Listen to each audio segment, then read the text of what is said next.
महाराजा सूरजमल विश्वविद्यालय भरतपुर में निर्धारित बीए प्रथम वर्ष हितोपदेश छात्र छात्राओं के साथ आज पढ़ेंगे।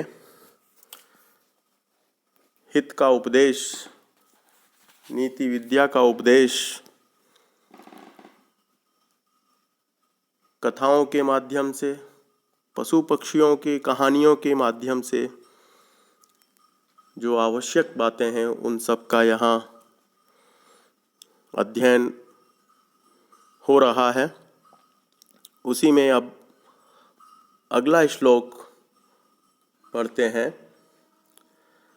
अनभ्यासे विषम विद्या अजीर्णे भोजनम विषम विषम सभा दरिद्रस्य वृद्धस्य तरुणी विषम। अनभ्यासे विद्या विषम, पढ़ने के पश्चात, गुरुमुख से पढ़ने के पश्चात, पुस्तक पढ़ने के पश्चात यदि उसका बार बार अभ्यास ना किया जाए, उसको दोहराया ना जाए, तो वह विद्या न पढ़ने वाले के समान हो जाती है, विष के समान हो जाती है। अजीर्णे भोजनम विषम, और भोजन करने के पश्चात वह पुराना भोजन, पेट में रखा हुआ भोजन अगर पचा हुआ नहीं है, अजीर्ण है, तो वह फिर भोजन करेंगे तो वह विष है, विष के समान हो जाता है। अजीर्णे भोजनम विषम विषम सभा दरिद्रस्य,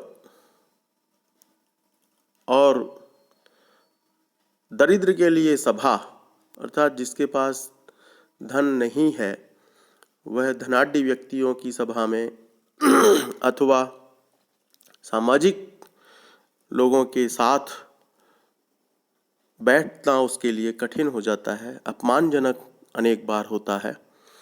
और वृद्ध के लिए, वृद्धस्य तरुणी विषम, वृद्ध के लिए तरुणी विष के समान है, क्योंकि वह पदे पदे दुखदायिनी होती है।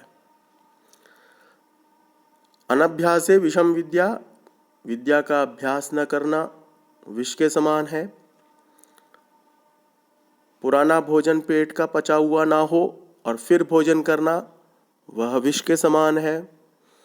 दरिद्र का सभा में जाना विष के समान है, अपमान होता है। वृद्धस्य तरुणी विषम, और तरुणी स्त्री का वृद्ध के लिए उपभोग करना विष के समान है, क्योंकि वह बहुत उसको संतुष्ट नहीं कर सकता, प्रसन्न नहीं कर सकता, उसकी आवश्यकताओं की पूर्ति नहीं कर सकता।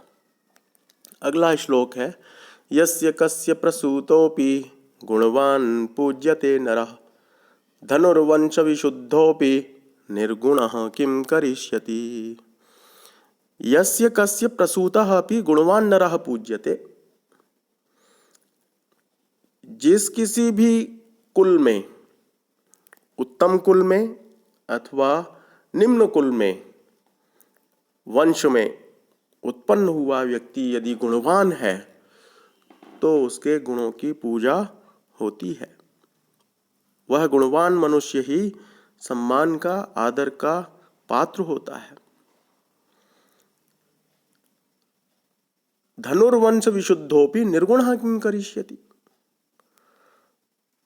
उपमा दी है इसमें। वंश विशुद्ध अपि धनुः, अच्छे बांस से बना हुआ भी धनुष निर्गुण, यदि डोरी या रस्सी रहित है, गुण जो है डोरी को भी कहते हैं, और मनुष्य में जो अनेक प्रकार के गुण होते हैं उनको भी गुण कहते हैं।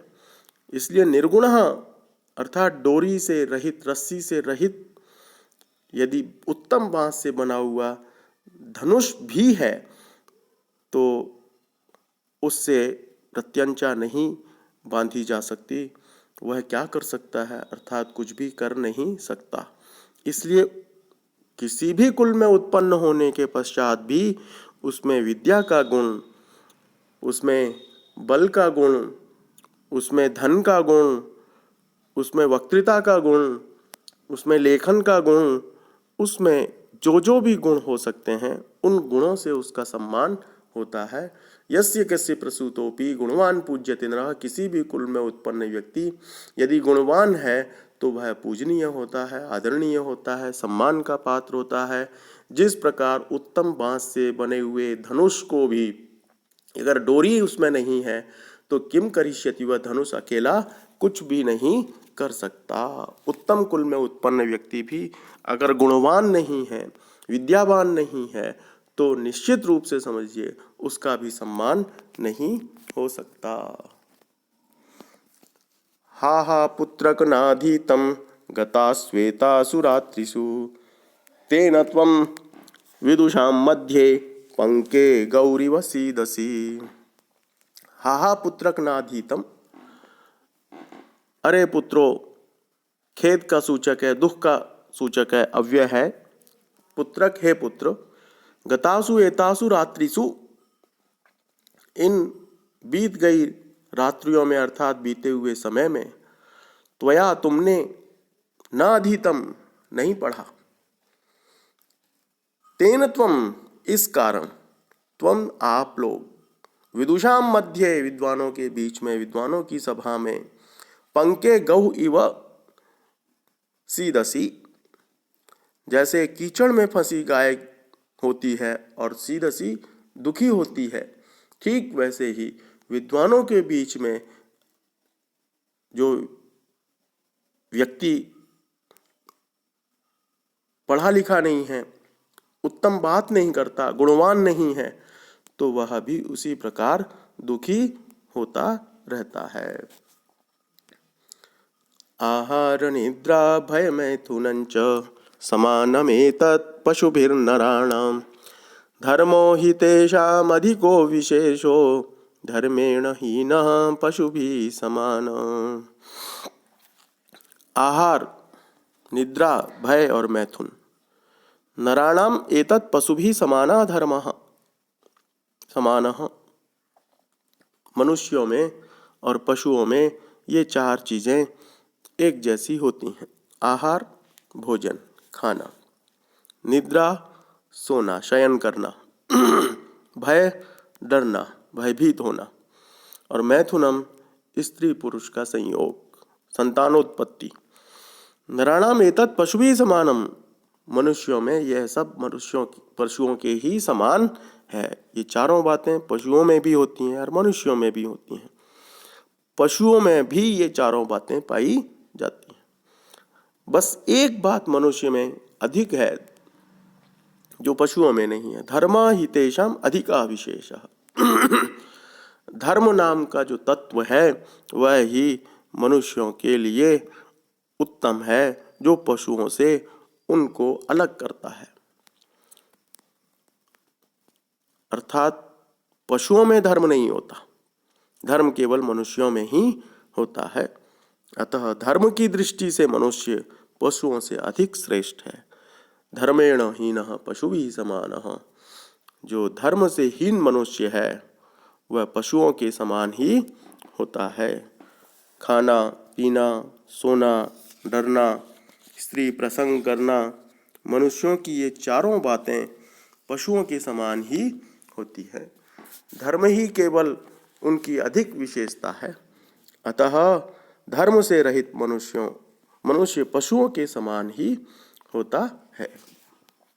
अगला श्लोक, धर्मार्थ काम मोक्षाणां यस्यैकोपि न विद्यते अजागलस्तनस्येव तस्य जन्म निरर्थकम्।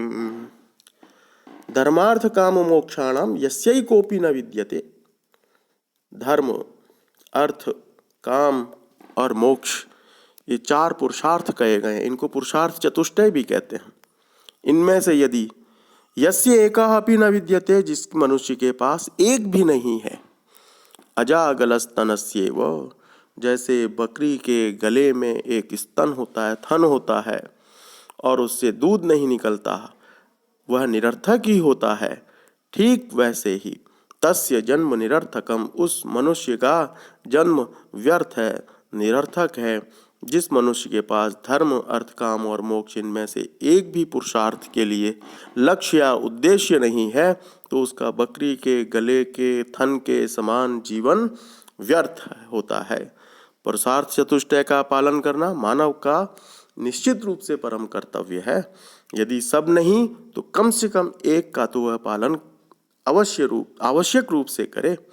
यदि किसी में एक भी नहीं होता है तो उसका जन्म लेना व्यर्थ है, उसका सामर्थ्य व्यर्थ है।